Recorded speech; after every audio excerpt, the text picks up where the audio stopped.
Pour la 5e année consécutive, j'ai reçu un SMS du type « Désolé, on est occupé », pendant que ma sœur avait droit à des vacances à la plage et un nouveau sac à main. J'en ai finalement eu assez, je les ai exclus de ma vie et leur crise a été ridicule. Je m'appelle Olivia. J'ai 39 ans. Et pour la 5e année consécutive, j'ai reçu un SMS me disant « Désolé, on est occupé », pour mon anniversaire, pendant que ma sœur avait droit à des vacances à la plage et un nouveau sac à main. Avant de vous raconter comment je les ai finalement exclus de ma vie et révéler le secret qui a fait s'effondrer tout leur monde, dites-moi d'où vous me regardez dans les commentaires. Tout a commencé comme n'importe quel matin d'anniversaire. Je me suis réveillé et la première chose que j'ai vue, c'est la notification d'un SMS sur mon téléphone. C'était de ma mère. Exactement les mêmes mots que l'année dernière, et l'année d'avant. J'aurais pu le réciter par cœur. Joyeux anniversaire, ma chérie. Désolé, on est un peu occupé. On t'appelle bientôt. On t'aime. Juste, occupé. Quelques minutes plus tard, pendant que je me faisais un café, Instagram m'a servi une photo fraîche et parfaite. C'était ma sœur, Megan, souriant de toutes ses dents sur un magnifique balcon ensoleillé surplombant l'océan. Sur ses genoux, un sac à main Gucci flambant neuf. La légende de ma mère disait « On fête l'anniversaire de ma petite puce en avance. Rien que le meilleur pour toi. » La localisation était Charleston, Caroline du Sud. Mon sang s'est glacé. C'était la même maison de plage qu'ils avaient louée ces 3 dernières années. Mon anniversaire est en juin. Celui de Megan est en août. Ils n'étaient pas occupés. Ils étaient en vacances. Pour la célébrer elle, en m'oubliant moi, encore une fois. C'était une douleur familière, une peine sourde avec laquelle j'avais vécu toute ma vie. J'étais Olivia, la responsable, celle qui avait eu une bourse, qui avait acheté sa propre voiture, qui ne demandait jamais rien. Megan était la fragile, celle qui avait besoin d'un soutien constant, d'attention et, apparemment, de sac à main de créateur. Mon fiancé, Nathan, est entré dans la cuisine. Il a vu l'expression sur mon visage, a jeté un œil à mon téléphone, puis au sien. Il avait vu la publication Instagram, lui aussi. Il n'a pas dit « Je suis désolé » ou « C'est vraiment abusé ». Il m'a juste regardé avec une expression incroyablement douce et a posé une question qui a brisé quelque chose au plus profond de moi. « Tu en as marre d'être la forte ?» Et d'un coup, le barrage a cédé. Toutes ces années à ravaler ma peine, à leur trouver des excuses. Ils sont juste distraits. Megan traverse une période difficile. Tout est revenu d'un coup. Je ne me contentais pas de me souvenir, je le revivais. Je lui ai parlé de mon 32e anniversaire. J'avais réussi à obtenir une réservation dans ce restaurant italien où il était impossible d'avoir une table. Mes parents ont annulé 1 heure avant notre rendez-vous. La raison ? Megan avait passé une mauvaise journée au travail et avait besoin que ma mère vienne la voir. Je lui ai parlé de l'extraction de mes dents de sagesse. Ma mère avait promis de venir me chercher. J'ai attendu 1 heure dans la salle de réveil, drogué et désorienté, avant de finalement appeler un Uber pour me ramener chez moi, la bouche pleine de compresses. Son excuse, plus tard, elle n'avait pas vu le temps passer.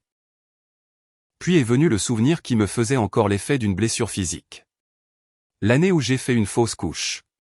Le médecin a dit que je pouvais rentrer chez moi, mais que je ne devais pas rester seul. J'ai appelé ma mère. Elle a dit qu'elle arrivait tout de suite. 2 heures plus tard, j'ai fait le trajet en Uber le plus solitaire de ma vie, recroquevillé sur la banquette arrière, essayant de ne pas pleurer. Quand j'ai finalement reçu un SMS d'elle le lendemain, il disait « Vraiment désolé pour hier. J'ai juste pensé que tu voudrais être seul. » Nathan a juste écouté, sa main serrant la mienne. Son soutien silencieux était la seule chose dans ma vie qui semblait réelle, et il rendait le vide laissé par ma famille aussi abyssal qu'un trou noir. Cette fois, c'était différent. Les 5 années de SMS d'anniversaire identiques, le mensonge flagrant, le sac Gucci, ce n'était plus seulement de la négligence. C'était un choix. Il choisissait activement de m'effacer. J'ai pris mon téléphone, les mains tremblant légèrement. J'ai affiché le SMS de ma mère. Mon pouce flottait au-dessus de l'écran. Pendant des années, ma réponse avait été la même. Merci, enjoué. Pas de souci. Cette fois, j'ai tapé 4 mots. 4 mots simples et terrifiants. Ne vous donnez pas la peine d'appeler. C'est terminé. J'ai appuyé sur envoyer. Le téléphone a explosé instantanément. La réponse de ma mère est arrivée en quelques secondes. Tu es sérieuse, là? Pas de, qu'est-ce qui ne va pas? Pas de, je suis désolé. Juste de l'indignation. Comment osais-je avoir des sentiments à propos de leur comportement? Puis les appels ont commencé. 10 appels manqués de sa part dans la première heure. Un email de mon père a atterri dans ma boîte de réception. C'était un chef-d'œuvre de gaslighting. Pas un seul mot d'excuse, juste une longue tirade sur le fait que j'étais égoïste, dramatique, et que j'essayais de gâcher leurs vacances. Il a dit que je déchirais la famille. Puis est venu le message vocal larmoyant de Megan. Je ne sais pas ce qui se passe, Liv, sanglotait-elle. Mais tu me mets au milieu de tout ça, et c'est vraiment injuste. Je n'ai répondu à rien. J'ai mis mon téléphone en silencieux pour la première fois. Je n'ai pas essayé d'arranger les choses. Je n'ai pas essayé d'arrondir les angles.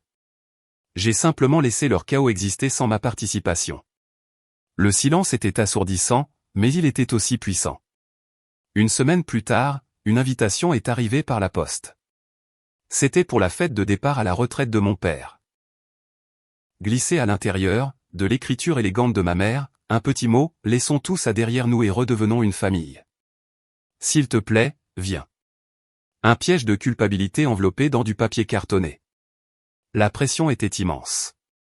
Une partie de moi, celle qui avait été conditionnée pendant 39 ans à maintenir la paix, voulait céder.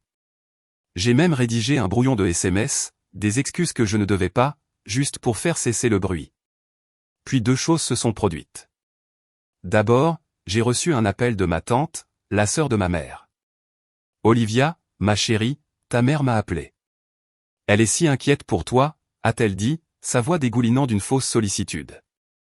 Elle dit que tu ne vas pas bien. Pas bien. Il ne disait pas aux gens que j'étais blessé. Il disait aux gens que j'étais instable. Ce fut comme un coup de poing dans le ventre. À ce moment précis, alors que je sombrais, une notification de mail est apparue sur l'écran de mon ordinateur. C'était du PDG de mon entreprise. Mon cœur a bondi dans ma gorge. J'étais sûr que j'allais me faire virer. Je l'ai ouvert, les mains tremblantes. Mais ce n'était pas une mauvaise nouvelle. C'était un mot me félicitant d'avoir décroché un énorme client, un contrat sur lequel je travaillais depuis des mois. Il a spécifiquement mentionné ma grâce et mon intégrité extraordinaire sous la pression. Il a dit que j'étais l'atout le plus fiable de son équipe. Lire ces mots, cette validation professionnelle de la part de quelqu'un qui voyait ma vraie valeur, c'était comme une décharge d'adrénaline dans mon âme. C'était l'armure dont j'ignorais avoir besoin. Et j'allais en avoir besoin. J'ai décidé de ne pas aller à la fête de départ à la retraite. À la place, je les ai laissés appeler. Quelques jours après la fête, ma mère a exigé que je vienne pour une discussion sérieuse. J'ai accepté. Il était temps. Je suis entré dans le salon de mes parents. Ils étaient tous les deux là, avec Megan, formant un front uni de désapprobation. Ma mère a commencé. Olivia, ça a assez duré. Tu as fait passer ton message. Maintenant, il est temps d'arrêter ces bêtises. J'ai besoin que tu signes les papiers de virement trimestriel du trust de ton grand-père.